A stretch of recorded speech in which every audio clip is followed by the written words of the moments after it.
Bismillahirrahmanirrahim. Assalamualaikum warahmatullahi wabarakatuh. Pada kesempatan kali ini saya akan menyampaikan sejarah mengenai suku bangsa Kipti yang pernah hidup di masa Nabi Musa alaihissalam. Nah, bagaimana kisahnya? Marilah kita simak penjelasan berikut ini. Pada waktu itu di Mesir terdapat dua komunitas besar, di mana komunitas yang pertama adalah penduduk asli tanah 1000 piramida itu, yang terkenal dengan sebutan Kipti. Sedangkan komunitas kedua adalah bangsa keturunan daripada Bani Israel, yang mana mereka mondar-mandir ke sana kemari, tidak punya tanah air yang jelas sampai hari ini. Nah, kerajaan Fir'aun merupakan kerajaan Kiptiyah, di mana para penguasanya berasal dari suku Kipti asli. Sedangkan Bani Israel hanyalah pendatang yang mencari sesuap nasi di tengah ganasnya padang pasir dan bengisnya Ramses yang ketiga. Bani Israel merupakan bangsa yang sangat dihinakan oleh para penguasa Mesir kala itu, di mana ketika itu mereka dijadikan sebagai budak yang dipaksa mengangkut bolak-balik batu raksasa untuk pembangunan makam raja-raja Kipti di dalam piramid yang disucikan, dan diperintahkan untuk memeras anggur-anggur sebagai minuman kebanggaan mereka, dan dipaksa untuk menggarap lahan-lahan pertanian tanpa imbalan yang pantas, dan juga sederet kerja paksa berat lainnya.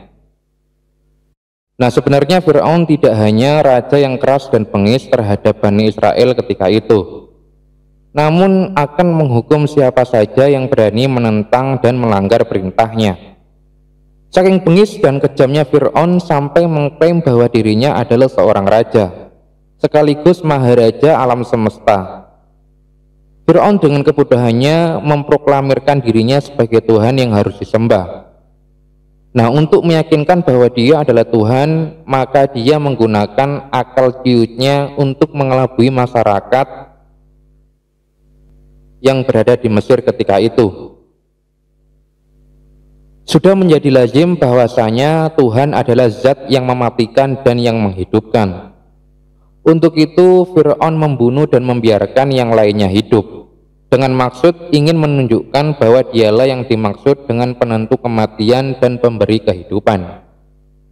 Nah, orang yang bersujud di kaki Fir'aun akan mendapatkan imbalan dan juga mendapatkan harta, bahkan juga akan mendapatkan kedudukan yang tinggi.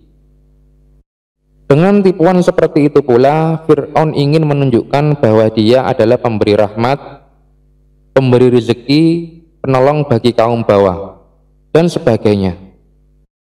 Begitu pula tipuan licik Fir'aun untuk mengelabui kaum padang pasir tersebut.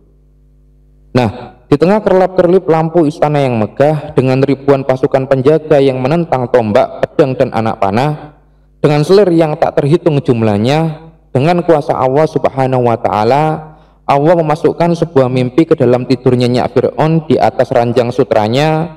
Hembusan mimpi bak angin malam yang menghanyutkan memasuki celah-celah istana tanpa satu penjaga pun yang tahu, dan menyelinap menerobos dinding kuat kamar Fir'aun dan segera menemukan sasaran Fir'aun yang tengah terlelap. Ketika itu Allah Subhanahu wa Ta'ala memperlihatkan kepada Fir'aun dalam mimpinya sebuah nyala api raksasa dengan warna merah yang menyala, yang siap menyantap apa saja yang muncul dari arah Baitul Maqdis yang berada di Palestina, yaitu tempat Maryam binti Imran beriktikaf menyembah Tuhannya. Nah, nyala api tersebut sedikit demi sedikit melahap bangunan-bangunan Kipti bersama isinya, di mana tak satu pun Kipti yang selamat hingga nyala raksasa api yang merah berlari bagi halilintar menuju istana Fir'aun yang perkasa, di mana di dalam mimpinya tersebut Fir'aun melihat sebuah keanehan yang luar biasa. Semua orang Kipti mati terpanggang bagai sosis di penggorengan, sedangkan orang-orang Bani Israel tengah santai melahap jus mangga di atas dipan-dipan padang pasir, seolah api-api tersebut takut dengan orang-orang dari Bani Israel. dan tidak ada satupun yang kehilangan anggota keluarganya. Kemudian kejadian itu seperti kejadian api yang sama sekali tidak memberikan madorot terhadap Nabi Ibrahim alaihissalam. Nah, ketika para penyembah berhala mengumpulkan kayu bakar dan menyalakannya dan kemudian melemparkan jasad suci Nabi Ibrahim di tengah kobaran api yang membara. Akan tetapi setelah diamati beberapa saat api mulai padam dan kayu-kayu mulai menghitam menjadi arang, mereka melihat bahwasanya Nabi Ibrahim alaihissalam masih bisa bernafas segar bagai seorang laki-laki yang sedang menghabiskan senjanya di pinggir sungai Nil dengan panorama matahari yang mulai menghilang di ufuk barat dan jauh di sana. Nah, ketika itu Fir'aun pun terbangun dari tidur nyenyak yang berakhir dengan mimpi buruk tersebut. Ketika itu rasa gundah mulai mengelanyuti pikiran Fir'aun. Raja yang terkenal bengis yang juga memproklamirkan diri sebagai penguasa alam semesta itu berubah menjadi orang yang linglung, bagai bunga matahari yang tersenyum di pagi hari namun berubah layu tak berdaya di sore hari. Fir'aun yang kejam menjadi pendiam. Fir'aun yang bengis hanya bisa meneteskan air mata dan menangis, menebak menerawang ke sudut jendela istana, seolah-olah berusaha menunggu jawaban atas mimpinya dari burung gereja yang biasa singgah di atas plafon istana. Tak sabar dan tidak juga menemukan jawaban, sedangkan jiwanya sudah semakin berkecamuk diliputi ketakutan dan kebingungan, maka ketika itu Fir'aun mengumpulkan pendekar-pendekar sihirnya di istana. Maka ketika itu datanglah satu persatu dukun-dukun Fir'aun tersebut dan langsung mengambil tempat di tempat utama istana, di mana di sana terletak singgasana kehormatannya.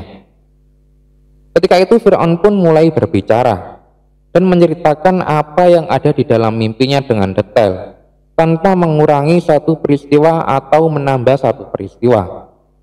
Namun kali ini dia menampakkan sikap biasa-biasa saja dan mencoba untuk menghilangkan raut ketakutan dalam wajahnya, supaya Fir'aun tetap terlihat gagah, perkasa yang pantas jadi penguasa. Nah, selesailah Fir'aun dengan basa-basinya terhadap para tukang sihirnya. Setelah mendengarkan dengan seksama, tukang-tukang sihir tersebut pun mulai menerawang jauh ke atas dan mencoba untuk mengulik pengetahuan dari jin-jin peliharaan mereka. Kemudian setelah wahyu dari setan turun ke jantung hati para penyihir, ketika itu mulailah mereka berbicara dengan menggambarkan bahwa nanti akan lahir seorang anak lelaki dari Bani Israel yang akan menghancurkan istanamu dan merobohkan kekuasaanmu dan juga menghabisi nyawamu. Nah, mendengar takwil mimpi dari para tukang sihirnya, Fir'aun kembali pucat putih menggigil ketakutan, bingung dengan apa yang akan terjadi. Maka ketika itu Fir'aun mengumpulkan para panglima dan prajuritnya dan segera memberikan instruksi untuk menghabisi semua anak laki-laki yang lahir dari rahim wanita Bani Israel. Nah, para wanita Bani Israel dilanda kesedihan yang mendalam, ketakutan yang sangat luar biasa. Bagaimana mungkin mereka bisa tegar melihat buah hatinya sekarat tercincang menjadi dua bagian dan darah segar mengalir dari tubuh halus dan lembutnya.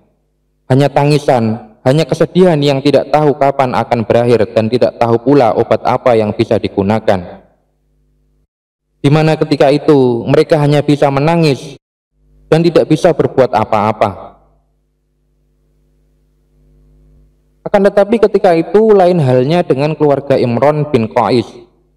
Di tengah rumah sederhananya, istrinya sedang kebingungan dengan apa yang akan dilakukannya. Pasalnya dia juga seorang wanita yang baru saja melahirkan seorang anak laki-laki. Takut dan tidak rela anaknya tewas meranggang nyawa di tangan para serdadu Fir'aun. Ibunda tercinta berpikir keras untuk menemukan ide.